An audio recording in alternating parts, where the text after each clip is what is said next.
Welcome to the CBS Eye on Money podcast. It's Tuesday, March 8th, and we, Mark Talercio, my co-host and executive producer extraordinaire, we are here to take the mystery out of your financial life. Mark, how are you? I'm good. It's we're rolling into March. How about that? Yeah, I'm kind of digging it. Even though I said March is really my least favorite month, I'm on the record with that. But you know what? I'm looking forward to actually, you know how you go through the summer months, you're like, oh, I can't wait to be cold again. Now I'm ready for the winter to be over. So I figure another good solid month or so. And I'm not letting them hoodwink me into believing it's going to be warm all of a sudden. I agree with you. There comes a point in every season where I'm just kind of ready for the next one. Exactly. I don't know how you do it when you don't have seasons. It must be weird. I lived in Arizona for a long time. And even though, yes, it gets chilly in the winter time, it's not quite the same as having 4 distinct seasons. Do you feel like, when they say it's a dry heat, that is true? Or do you feel like that's baloney? It's like putting your head in an oven. It is dry, but yeah, when it's 115 at 9 o'clock at night, it's 115. Oof. It's hot as hell. Oh my God. I will be heading to Arizona next month. Very excited about that. You know, I love the desert. It's just, I don't know, it's just something so different than what we're surrounded by here on the East Coast. So I love it. Can't wait to go. Now, if you would like to tell us where you're going next, please let us know just by going to our website. Go to jillonmoney.com, click the Contact Us button, and don't forget to let us know if you're willing to come on the air. So when you fill out that form, lots of information if you're kind of shy and you don't want to come on the air. But if you do want to come on the air, check the box. We're getting lots of people. It used to be like a fast track way. It's like Disney World. Wait till you take Theo to Disney World, Mark. You get that fast track thing and you cut the line. And it used to be that if you come on the program, you could cut the line. But Mark has made coming on the air so easy that it's still a little bit of a wait. We have a little bit of a backlog. So please be patient with us. Today, Mark, we are going to Texas, you and me. We're going to talk to Stacy from Texas. Hi, Stacy. Welcome to the show. What can we do for you? Hi, Jill and Mark. Thank you for giving me the opportunity to ask you the question on air. All right, no problem. What's going on? What is going on is that I have some money, some money set aside, and I'm not sure what to do. And also I have questions about whether or not I should convert my traditional 401k to Roth. Okay, tell us about yourself, Stacy. Are you single, partnered, married? What do you got? I'm single, no kids, but I do care for my widow mother. Okay. How old are you? I'm 39. Do you live with your mom? Yes. Okay. And do you guys own a home together? Does she own the home, or what? Where are you living? I own the home and it's paid off. Whoa! How much is it worth? With the market right now, maybe like a little over 400. How'd you pay that off so fast? Is it yours or was it hers? Tell me about that. It's mine. It's actually I bought a house in California and sold it. So the proceeds actually allow me to pay off for the home here. Oh, so you're one of those people who left California for Texas, and you're in a much better tax situation, I bet. Yes. Yes, you are. Stacy, what do you do for a living? How much money do you make? I'm a sales analyst and I don't make much. It's only like a 75. What do you mean? You sounds like you have no debt though. So far so good. I mean, you've got no mortgage. If you have no mortgage, I'm presuming there's no other debt. No. Tell me about retirement. Do you use a retirement plan through work? Yes. Okay. How much do you contribute to that? I max it out. You mean so 20,500 this year? Yes. I just began to max it out maybe 2-3 years ago. Okay. Mark, ask your Roth question right now. Which one is that? Are you doing pre-tax or Roth? If not, does it have a Roth option?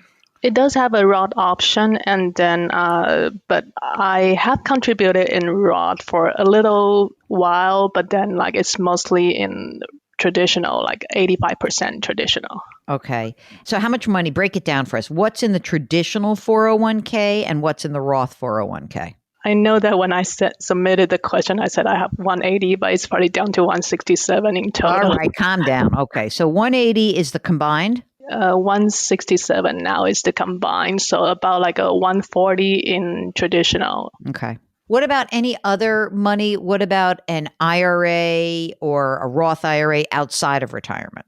I have a Roth IRA that I just started contributing about also 2 years ago. So it's about like a 21K in there. Any traditional IRA money?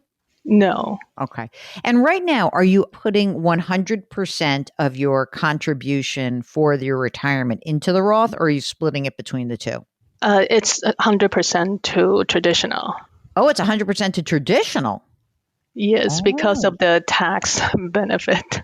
But you're in a low tax bracket. You make $75,000. You're putting $20,500 into your 401k, and then you're also contributing to a Roth? Yes. Wow. I mean, you're doing a lot of saving. Do you have any money that's in non-retirement assets? I have savings about 150K. Oh, God. What are you doing with all that money, girl? What do you want to do with it?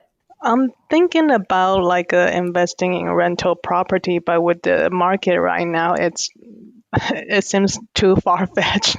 I think you should invest it. Forget about the rental property. Why not just open up a brokerage account? Where is your Roth IRA held? What company? Vanguard. How about just opening up a brokerage account at Vanguard? Of the 150 in savings, 150 grand. What portion of that would you really feel like is your emergency reserve fund?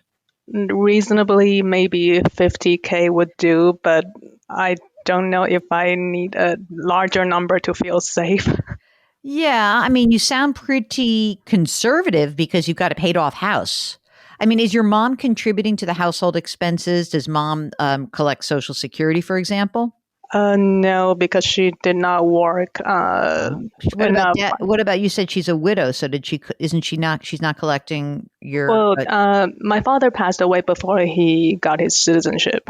Oh, but she's a citizen. Yes. How old is she? 66. And you're the only child? Kind of. There's a story there, Mark. Do you want to go into that? I'm the only responsible child. Right. Yes. Doesn't really Yeah. help. My bust out sibling is not doing anything. First of all, I don't think you should have rental property. I don't know if you agree with me or not, Mark, because I'm thinking, look, mom has needs. She's young. You got to take care of her, right? I would be a little nervous, frankly, about having rental property because you might need the liquidity, the money, access to this money to take care of your mother in the future. You know, it's all well and good to have income from rental property. I think the big problem becomes, you've got money tied up in that asset and you might need this money for mom. I mean, I guess it would have to be like the real estate market had cratered and there was such a great opportunity that you couldn't pass it up. I don't think chasing a market like this makes a ton of sense. Mark, how do you think Stacy should be thinking about this 150,000? How much money do you think she should think about allocating to a brokerage account? I think she's comfortable having a lot of cash. So if she wants to keep like 80,000 in cash, I'm fine with that. And then I would probably take that 70 and open up a brokerage account. Stacy, I was also curious on your salary after you do your retirement and you do your Roth IRA, what are you left with at the end of each month? About 1,000. You're not spending any money. And what do you do with that? You just put that in the cash account right now? Into savings. Yeah. Yes. Yeah. Well, is it worrisome for you to invest this all in? If we said invest $70,000, is that like freak you out a little bit? It's like a half and half. I understand the reasoning behind it, but then I'm a little bit clueless as to like where to, like even if I were to open up a brokerage account, do I just dump it into an index fund? How does that? Mark, walk her through the choices. Yeah, you're at Vanguard. I'm at Vanguard. It's very simple. They have a ton of index funds to choose from, and you don't need a ton. You only need really 2 or 3. I would just pick either the total stock market index fund or the S&P 500 index fund, and I would put the bulk in there, probably maybe 60%. Then maybe you can do an international stock fund and put say 20% in there, and then for the other 20%, I would just open up a total bond index fund and call it a day. That's it. And then If you want to start putting some of that $1,000 you have at the end of each month into those index funds, just kind of allocate it appropriately. I'm not saying do the whole 1,000, but maybe you want to do $500 a month or something. You don't have to put it all into the cash account. How did you feel about doing it all at once versus, Mark, what about if we kind of help Stacy get there by doing a little dollar cost averaging so that, here it is, we're in March and you say, okay, every month I'm going to put, I don't know, $10,000 in and do it that way, that allocation that Mark laid out. Would that feel more comfortable to you to just kind of get it going that way? Or do you feel like you just want to move it and get the money working for you? How do you feel about that?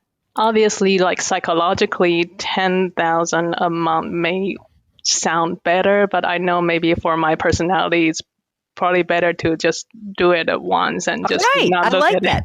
I like that. If that's your personality, that's great. So what about this? Because you are saving so much money, this $1,000 a month, then why not put the 70 grand to work and get it going and don't really go crazy and also have the knowledge that you can keep building up your savings account. How is the money invested in your Roth IRA right now? Just out of curiosity, what funds are you using for the Vanguard Roth?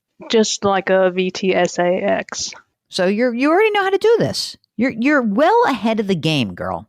I just I'm not confident because I just started picking up the information this past few years by listening to you and like other financial podcasts. So but this is the best podcast, right, Stacy? Yes, absolutely. Yeah, I thought so. Now's not the best time to kind of jump into the market, but just try to shut out all the noise. Don't get freaked out. I think that's exactly right. And, Stacy, look, I think you're doing a wonderful thing caring for mom. That's fantastic. And is mom healthy? She's okay? Yes, she is very healthy. All right. Well, look, I think that you're doing a great thing. Let's get your money to work. Let's continue to do what you're doing. Try to use the Roth option. I mean, look, your tax situation got better simply by virtue of the fact that you moved from California to Texas. That's number one. Your top tax bracket right now is 22%. So let's not make it so crazy here. You're really, do you claim your mother? Are you claiming head of household because you're claiming your mother? Yes. Great. So, I mean, essentially, if you make $75,000 and you claim head of household, that means you get the standard deduction of $19,000. You're solidly in the 22% tax bracket. Use the Roth. You're in great shape. You're saving a ton of money. I don't think there's more for you to do except get some of that savings, really move that and get it working for you. And don't worry about converting any of the existing 401k. Just use the Roth going forward. That makes so much sense because we don't really, it's, you're so young. You're not going to probably need this money for 20. You're not going to touch this for 20 or 30 years. So yes, the money that is currently invested will continue to grow, but the new money that's going to work, this $20,500 plus the $6,000, you're putting away $26,500 into a Roth environment. You're going to your Roth assets are going to blow past your traditional very quickly. So I'd keep doing that for sure. Okay. Thank you so much. All right, Mark, I feel like another happy Roth convertee. You could be like the Roth evangelist. You and Ed Slott could run around the country being the Roth evangelist. Do you feel comfortable in that? I know. Ed may have to, pass the baton to me one day. I'm thinking that's good, but it means you're going to have to start doing a lot more of your public appearances and you're going to have to really get that New York accent rocking. And I'll actually have to get dressed, You'll have to get dressed and you'll have to, and I think the other part is you would have to move to the burbs because he's a real suburban guy. That's the deal breaker. That is it, huh? Okay. Well, listen, if you've got a question about how to move forward with a lump sum, we'd love to hear from you. Just go to the website, jillonmoney.com and click the Contact Us button. While you're on the website, please sign up for our free weekly newsletter. It's free, comes out every single week, which we love. You can follow us wherever you get your favorite podcasts. And when you're on our website and you're signing up for that free weekly newsletter, You can also subscribe to our sister broadcast, which is called Jill on Money. We drop our episodes of this program every Tuesday and Thursday. Mark Talercio is my co-host and the executive producer. We are distributed by Paramount. I'm going to say that, Mark. Should I say CBS News or say Paramount? I like CBS News. I mean, the logo on the podcast still says CBS. All right, well, I'm going to just say then that we're I used to say Viacom CBS, but now that really seems weird. So let's just say we're distributed by CBS. Do something nice for someone else today. We would really encourage you to do that. Our mantra here is curiosity, compassion, community. Thank you for listening, and we'll talk to you in a couple days.